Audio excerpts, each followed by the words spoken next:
العالمين والصلاة والسلام على رسوله الكريم وعلى آله وأصحابه أجمعين. رب اشرح لي صدري ويسر لي أمري واحلل عقدة من لساني يفقهوا قولي.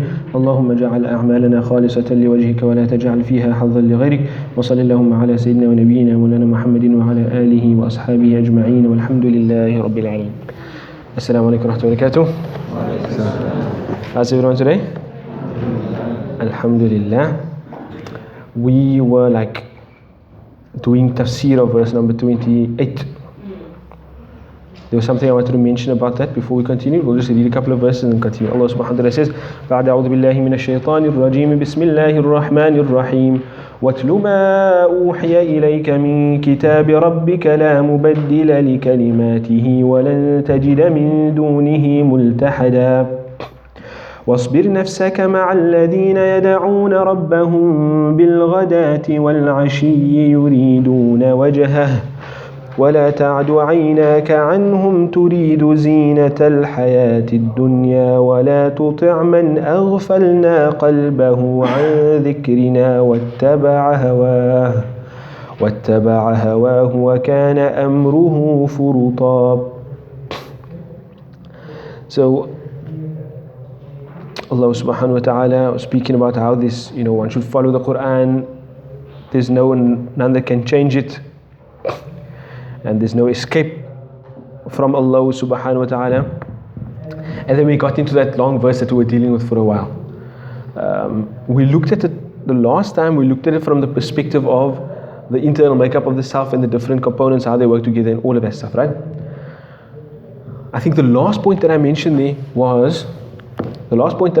was how desires of the baser self can lead to intellectual desires. So for example, a person's pursuit of material wealth can lead to, for example, a rejection of the divine, a rejection of Allah subhanahu wa ta'ala, right?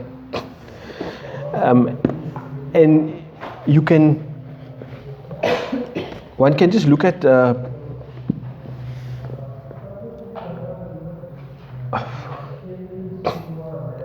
you can look at some strands of communist thinking, early communist thinking on dialectic materialism and historic materialism. Okay, I don't want to go into now sociology and stuff like that, but basically how people can look at the world and look at history through matter, through means of production and through raw materials, etc., and how they can come up with ideas that actually take one away from Allah subhanahu wa ta'ala when you make matter stuff the focus of everything. Right? And that usually comes about on account of baser desire, a desire for the fulfillment of pleasure, which is actually, with material pleasure to be exact, which is actually how most Western thinkers define benefit. This is now also going into sociology and stuff like that, but it doesn't matter. If you we study economics and stuff like that. You learn about people who came up with important ideas of utilitarianism, Jeremy Bentham and stuff like that, who basically shape ideas about how laws get created, how economy should work, etc. Right? What should be the ideals of a society, which shapes a lot of the society that we actually live in as human beings and we kind of conform with. But a lot of that is based in the thinking that what our ideal is, that we must pursue our pleasures. We must pursue what we deem beneficial, and what we deem beneficial is generally espoused in pleasures and pains. Right? So pleasures are what we must pursue. The pleasures that they generally speak about are pleasures that appeal to your nafs. In terms of that understanding that we broke up the last time, the pleasures that they speak about pursuing are pleasures that pertain to or that appeal to the nafs. Right? And that oftentimes leads to people having incorrect notions in their mind about existence. So when I become overly fixated on the pursuit of those pleasures that appeal to my nafs becomes a big beast that overpowers my mind, and it leads to intellectual desires. And that's why we mentioned at the beginning of the verse Allah subhanahu wa ta'ala says, "Wasbir nafsaka," like restrain your nafs. And at the end of the verse, we're speaking about restrain your nafs with a certain group of people, right? And then Allah mentioned at the end, do not follow those people whose hearts we have covered up, made heedless, right? And he follows his intellectual desires. Remember, I made that distinction for you between like shahwa and hawa being more related to intellectual desires, and how we proceed from the one to the other. That's what we were discussing. But there was something more practical that I wanted to discuss in relation to this verse. Verses have reasons for revelation. They have what we call asbabun nuzul, or context of revelation. Right?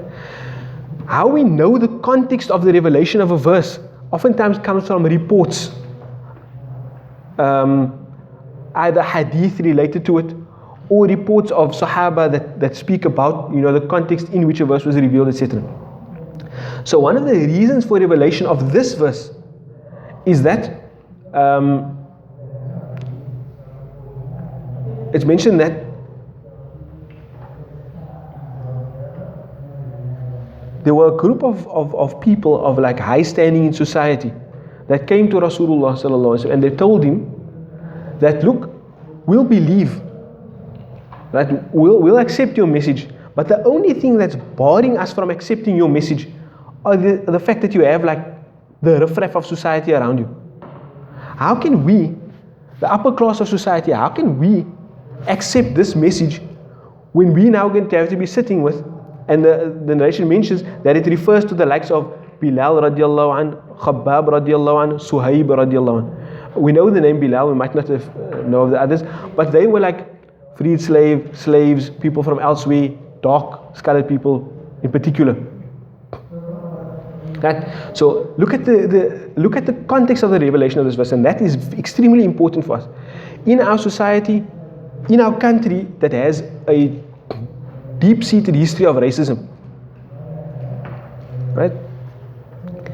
These people came to Rasulullah sallallahu alaihi wasallam telling him, the only thing, we'll accept your message, the only thing that's barring us from accepting your message is the fact that you have these like low-class people around you. Send them away, then we'll come. Or even, you know what, just make a time when they sit with you, and make a separate time when we sit with you. Make a time when they can sit with you, make a time when we can sit with you. So what does Allah subhanahu wa ta'ala say in response to that? Allah doesn't refer to them. Allah doesn't refer to those people that Allah is telling Rasulullah sallallahu alaihi wasallam, stay with that group of people. Don't concern yourself with those other people that want you to chase them away. Stay with that first group of people. Allah doesn't say, stay with that black people, stay with that low-class people. Allah doesn't say that. No. How does Allah refer to them?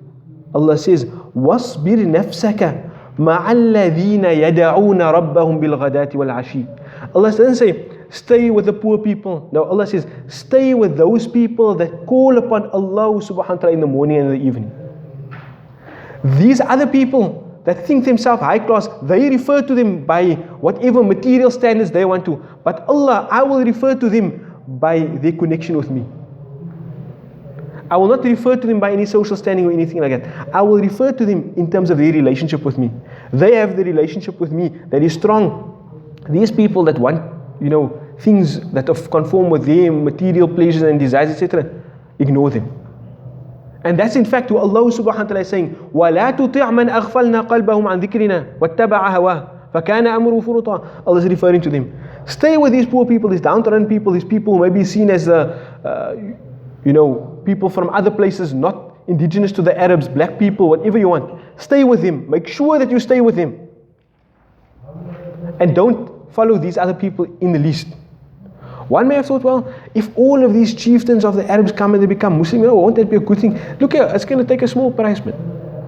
We're just going to tell them, look here, we have separate times for you. Kind of an apartheid, isn't it? We're going to have separate times for you. Allah subhanahu wa ta'ala rejects it completely. Allah subhanahu wa ta'ala rejects it completely. So we had a whole lot of lessons in relation to the internal dimensions of it, but here's something practical. And I feel that this lesson is extremely important, especially for us in the context of our own history as South African people. Because this is a problem that is like deep-seated in our minds. And I think with generations, we're trying to distance ourselves from it, but the reality is that oftentimes Muslims are very racist people. It's sad to say it like that, but I think that is the case.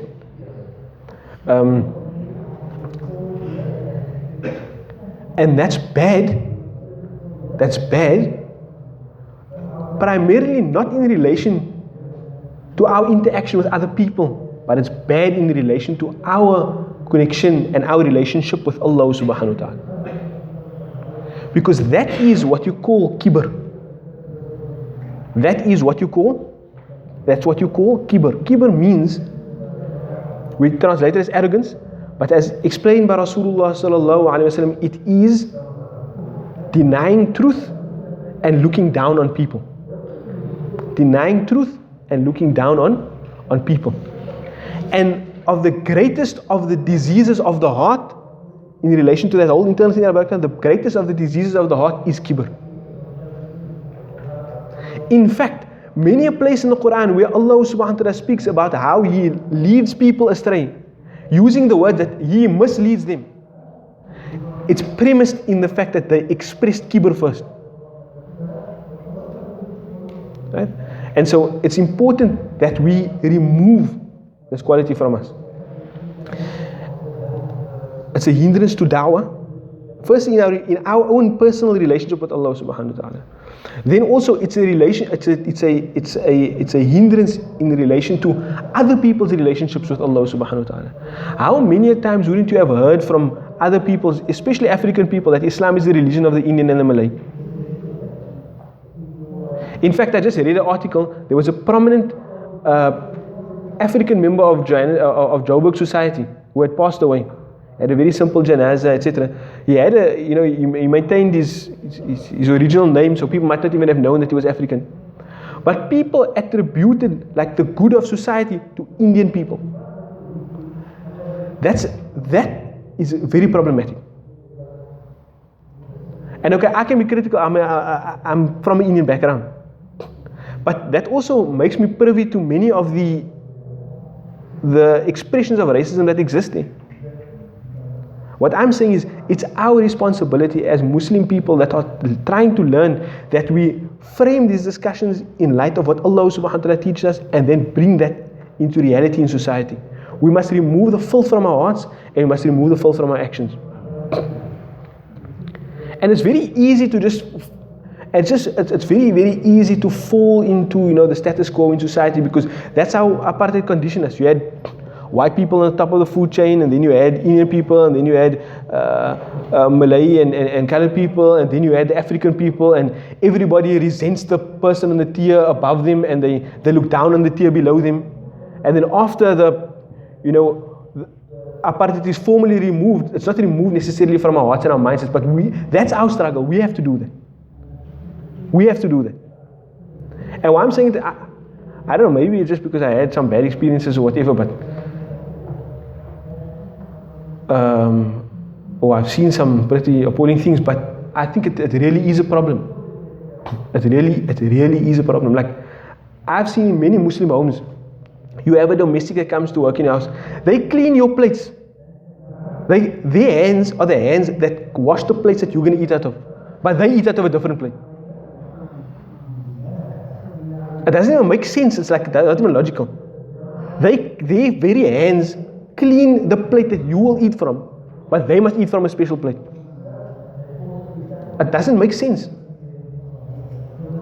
And that is seriously problematic in our relationship with Allah subhanahu wa ta'ala, and seriously problematic in our in other people's relationships with Allah, because we are a hindrance to that da'wah that's supposed to be their guidance. Right? Over and above all of the the material injustices of, it's something that we have to recognize, and recognize on account of what Allah subhanahu wa ta'ala is speaking about. That's why I made specific. I didn't want to just rush into mentioning that sababun nuzul to you the last time. I could have said it at the end of the last lesson, but it's something that we must really think about and strive to change. I mean, it's so bad, man. One incident that I experienced not too long ago. an uncle of mine's mother passed away. He's married to my aunt. His sister is married to an African guy. And he's actually quite a learned Muslim. He's a scholar, he's a good scholar. I'm at the janazah. So, they came a bit late from the house because we walked with the janazah, with the mayyit to the masjid. So some people were a bit further behind, people were greeting them, said at the house there was a lot of people there. So waiting for them to come to form the sufuf, and he was one of the last people to come. Now obviously at the time when they got married it was a big thing already. But now, he's known in the society, known in the community. So they're waiting for him, so they call him, look, Sheikh, I don't want to say his name, Sheikh, come to the front. So now there's some old guy standing behind me. The one guy was like, who's this guy that you're waiting for? So the one guy says, no, it's a son-in-law, the person that passed away, it's a son-in-law. The other guy says, no, it's a security guard. Then I thought to myself, what on earth is this? Like, seriously, we're in a masjid, in a sufuf for janazah salah. Like, and then the other guy said, no, it's a son-in-law. The guy said again, no, it's a security guard. I thought, what the hell is going on? This doesn't even make sense. I was shocked. I was shocked to my core, man. Yeah. Then luckily another old man that was next to him said something to him. He said, I don't know what might have come out of my mouth, and I opened it. But I really think it is a problem, man. And that notion still perpetuates in society, that Islam is the religion of the Indians and the Malays, and in our interactions with people, whether it be in the workplace or whatever it may be. Seriously, wallahi al-azim, it needs to change. It needs to change. I don't know how to stress it with greater importance or whatever it may be, but it has to change. Yeah, so remember this verse. واصبر نفسك مع الذين يدعون ربهم بالغداة والعشي يريدون وجهه ولا تعد عيناك عنهم. And subhanAllah, if you look at the verse in light of that background, there's no possibility that Rasulullah sallallahu alaihi wasallam will prefer a worldly pleasure over another worldly one. If anybody had the reality of the akhirah, then it was Rasulullah sallallahu alaihi wasallam. But what is Allah subhanahu wa ta'ala? Do not let your eyes move past him out of desire for some worldly thing. وَلَا تَعْدُ عَيْنَاكَ عَنْهُمْ تُرِيدُ زِينَةَ الْحَيَاةِ الدُّنْيَا. Do not let your eyes overlook them because of the desire for some worldly adornment. It's strong language, man. Rasulullah would never do that, but Allah subhanahu wa ta'ala mentions it almost as if it's a possibility. It's strong language, so we must really take that lesson strongly. ولا تعد عيناك عنهم تريد زينة الحياة الدنيا ولا تطع من أغفلنا قلبه عن ذكرنا. And in so doing, don't follow the way. And we can like interpret this verse in light of our own history. Do not follow the ways of a people who were following their own desires, whose hearts were covered in veil. Who was it that imposed those systems on us? It's not people that were doing it on account of the relationship with Allah subhanahu wa ta'ala. You don't follow their way, you follow the divine guidance. وَلَا تُطِعْ مَنْ أَغْفَلْنَا قَلْبَهُ عَنْ ذِكْرِنَا وَاتَّبَعَ هَوَاهُ. He's just following his own intellectual desires. And you know what? Even in relation to racism, people let their material desires translate into intellectual desires as well. People initially, they just used to look down on the black man, but then they even came up with theories of evolution to justify their looking down on the black man. I'm not making this stuff up. People actually did it. People held the idea that black people were rationally and evolutionarily inferior to white men. So it's like, in the trajectory of the verse, they let that basic desire translate into a intellectual desire as well. But Allah subhanahu wa ta'ala says all that وَكَانَ أَمْرُهُ فُرُطًا, and their affairs are always in excess. May Allah subhanahu wa ta'ala guide us away from that way. Man of being, there was something I wanted to say now.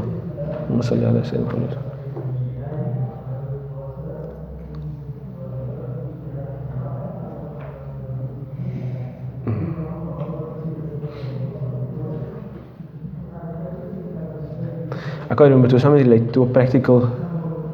Oh yeah. What I wanted to. This is the thing that I wanted to highlight.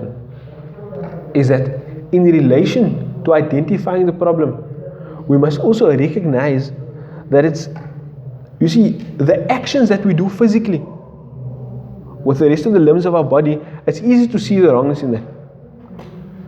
But oftentimes what we overlook is our language, how we speak about the other.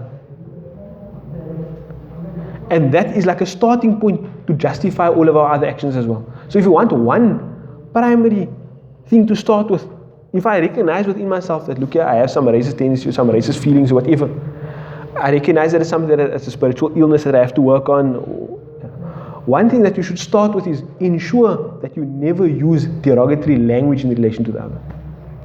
And inshallah, if you can start off with that, it will filter into the rest of your action. May Allah subhanahu wa ta'ala, may Allah subhanahu wa ta'ala guide us. Then Allah subhanahu wa ta'ala says, وَقُلِ الْحَقُّ مِنْ رَبِّكُمْ. وَقُلْ, and say, O Muhammad sallallahu alayhi wa sallam, the command is to say, what is it that Rasulullah must say? He must say, الْحَقُّ مِنْ رَبِّكُمْ.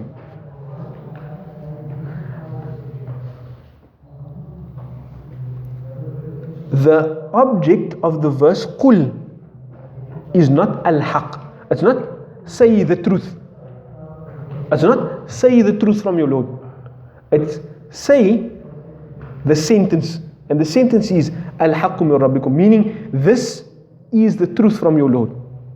Declare to the people that this Quran, all of it, this is the truth from your Lord.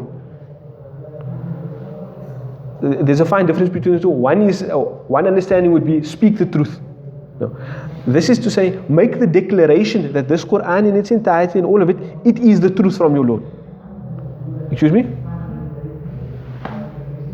It's an amr, yes.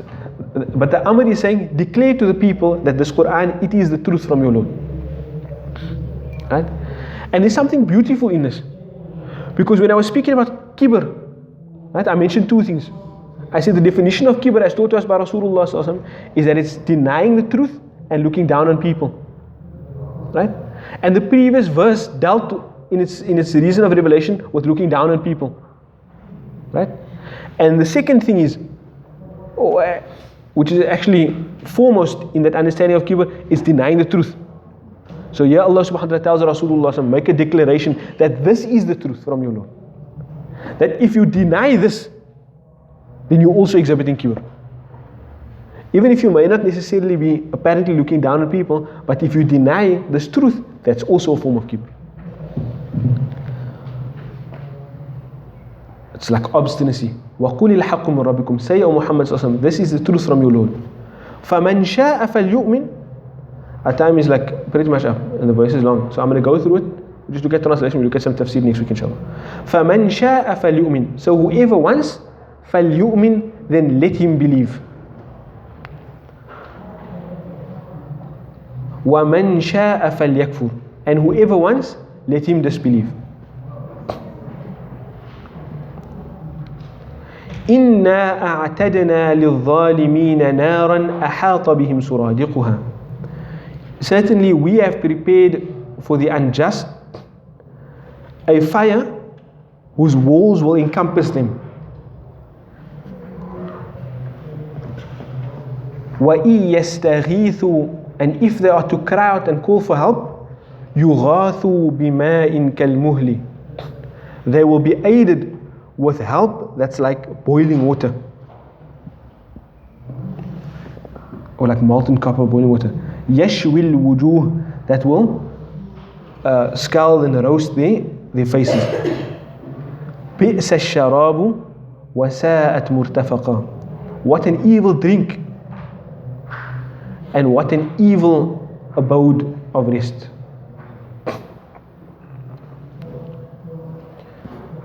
Okay, that's a bad place to stop. In the next one, in the next verse, Allah subhanahu wa ta'ala speaks about the believers. إِنَّ الَّذِينَ آمَنُوا وَعَمِلُوا الصَّالِحَاتِ إِنَّا لَا نُضِيعُ أَجْرَ مَنْ أَحْسَنَ عَمَلًا. And indeed, those who believe and do righteous deeds, we do not waste the reward of any person that does any act of goodness and ihsan. But we'll discuss those verses next week, inshallah. We end there for now. Wa jazakumullahu khairan. Assalamu alaikum wa rahmatullahi wa barakatuh.